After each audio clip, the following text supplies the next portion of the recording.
Redwall, the beloved book series by Brian Jacques that captured the imagination of millions of readers around the world.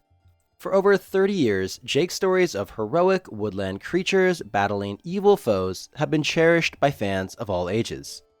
Growing up, I loved the series, and they were probably a huge reason I got hooked on reading as a child and even learned to read in the first place.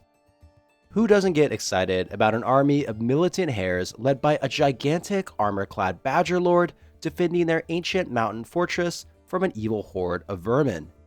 The good guys are good, the bad guys are bad, and the descriptions of the feast are absolutely mouth-watering. As a kid, I cannot overstate how awesome it was to dive into this world at the end of a long school day. But we have to ask, what happened to Redwall? Why did the series come to an end? What legacy does it leave behind? And maybe most importantly of all, is there a future for the series? So to answer these questions, we're going to delve into the history of Redwall, examine its impact on popular culture, and explore the reasons behind its eventual conclusion. So join us as we venture into the worlds of Mossflower, Salamandastron, and beyond, and discover what truly made Redwall such a timeless classic. Hello, my name is Brian Jacques. When I go to America, people fondly call me Mr. Jack Hughes, or Jack Wes, or even people who think they can speak French say, hey, it's pronounced Jock. In order to understand Redwall, we'll need to first understand its creator, Brian Jacques. Born in 1939 and raised in Liverpool, England, he quit school when he was 15 years old and became a merchant seaman.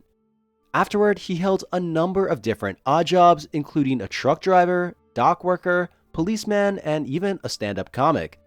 During the 1960s, he joined a folk group called the Liverpool Fishermen with his brothers and a few friends, and they toured local pubs and even produced an album. Throughout the next decade, Jacques published a number of different poems, short stories, jokes, and songs. Now, writing his biography like this all sounds a bit stale, but in order to really get a sense of the man, you need to hear him and you need to see him. He had a huge personality and was able to easily captivate an entire room of people while speaking. While researching this, in every single interview I watched of him, it was so hard not to smile because he had such a warm presence. His vast wealth of experiences, from food scarcity during the Great War to meeting a number of interesting characters during his travels as a sailor, undoubtedly was a great resource for Jacques as he created the world of Redwall. Jacques became inspired to create the series after reading to students at the Royal School for the Blind. Becoming disillusioned with the books he was reading, which he quoted as saying were too full of angst and without magic, he decided to make his own. I wrote it as a story to read to the children at the school. A mouse is the child, and the child is trying to resolve something, to be better, to be a warrior, to be a hero. If the little mouse can, well, why can't the child? Using a wide range of animal characters such as mice, badgers, squirrels, rats, weasels, and stoats, his books featured feast, battles, quests, and riddles, with good triumphing over evil. Jacques infused the novels with the same warmth he was known for in person. He excelled at rich and detailed descriptions, and that was particularly seen in his descriptions of feasts. Dishes went this way from that, from pall to pall. Snow cream pudding, hot fruit pies, colorful trifles, tasty pasties, steaming soup, new bread with shiny golden crusts, old cheeses studded with dandelion, acorn, and celery. Sugared plums and honeyed pears vied for place with winter salads and vegetable flans. After the first book, Redwall, was written, Jacques showed it to a former teacher who, without telling him, showed it to a publisher. The publisher was extremely impressed and requested a 5-part series. The first book of the series, Redwall, was published in 1986, and the series eventually grew to include over 20 books. The books are straightforward fantasy where young heroes who wield holy swords embark on perilous quests to exotic locations. In the Redwall universe, heroic mice stand up to evil warlords, badger kings rule their strongholds with a steadfast army of hares, and mercenary squirrel archers battle vermin. Over the 20 years Jakes wrote the books, the world's lore and mythos continue to grow with heavy influences by medieval European history and culture, and this was reflected in the architecture, clothing, and language of the Redwall universe. The books all, for the most part, take place in the region of Mossflower over many different periods. The books are centered around Redwall, a red sandstone abbey home to many of the good animals of Mossflower Woods. One of the other major reoccurring regions is Salamandastron, home of the imposing badger lords and one of my personal favorites. Something about a giant badger just absolutely destroying scores of evil rodents just really captured my imagination as a kid. Some of the books focus on characters who, in other volumes, are legendary historical figures, such as the Legend of Luke. Because of the widely spaced storylines, few characters are mentioned in more than one or two novels, with one or two notable exceptions, such as Martin the Warrior, one of the founders of Redwall Abbey, whose adventures are chronicled in several of the novels and who's frequently mentioned as an icon of heroism who inspires later characters. The series usually explores themes such as the importance of community, the dangers of greed and power, and the value of loyalty and friendship. There have been some criticisms around the formulaic nature of the series, which usually goes something like this. 1. The villain appears and causes chaos. 2. A untested, fresh hero appears. 3. A ton of drinking and eating. 4. Some songs and riddles. And 5. A final battle where the evil vermin army gets decimated, and then finally you get some more eating. Rinse and repeat. Another criticism of the series is the good-evil divide among the various races in the series, which is not only very simplistic, with not much room for nuance, but also makes the characters very predictable. While there are some exceptions to this rule, this is probably by design, with Jake stating, "I have no empty heroes. My goodies are good, and my baddies are bad. There are no schizophrenic goodies or sympathetic baddies, and children like it that way. It's not confusing, and they want the goodies to defeat the bads." Redwall has seen a number of different adaptations over the course of its 20-plus year life. The first season of the Redwall television series, released in 1999, was based upon the first novel and followed by 2 more series based on the preceding books in the series. After the series ended in 2001, there were plans to make a 4th season, but the show was canceled for a film adaptation that never panned out. I remember absolutely loving these as a kid and even filming some of these on VHS. Those were the days. As well as the show, you also got audiobooks, as you would expect, board games, gorgeous graphic novels, and interestingly enough, also an opera which was originally performed in Delaware of all places.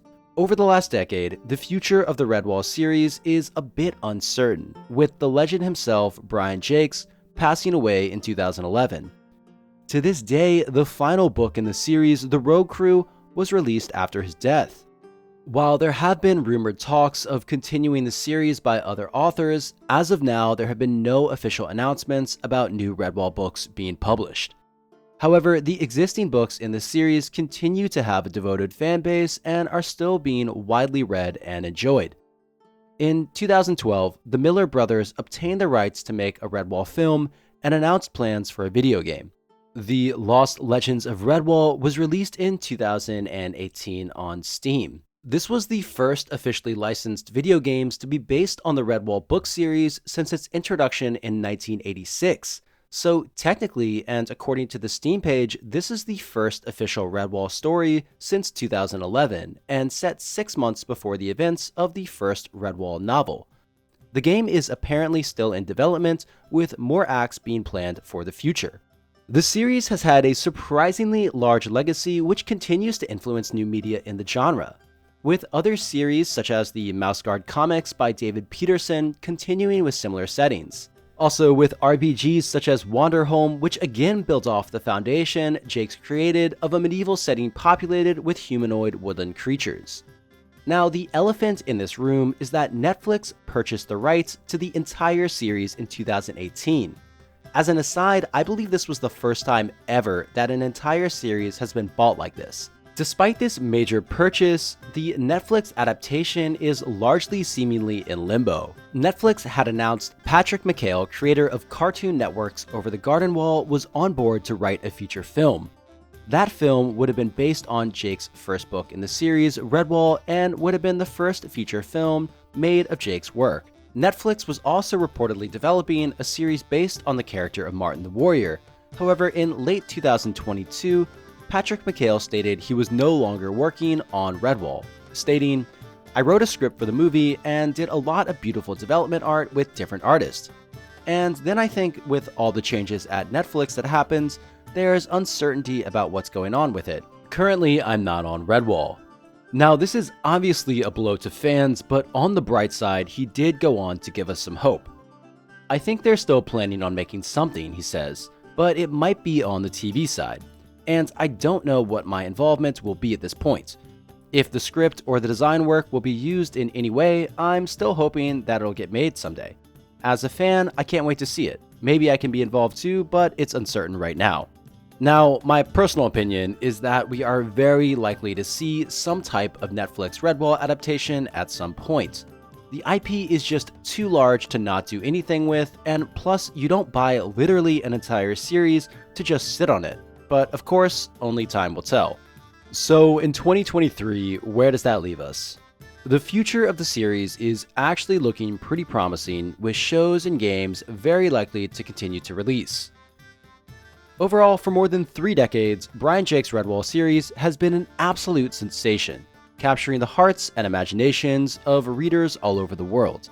Through his masterful use of animal characters and vivid descriptions, Jake's crafted an enchanting world filled with heroic woodland creatures fighting against evil foes and ultimately triumphing over them. This series holds a special place in my heart, as it played a crucial role in sparking my love for reading when I was a kid. Thanks so much for watching this. This is only my second video on the channel, and if you enjoyed it, please give it a like or subscribe. If you want to do more to support me, feel free to check out my Patreon in the description. If anyone has any suggestions for the next one, I'm always open. Cheers. See you next time.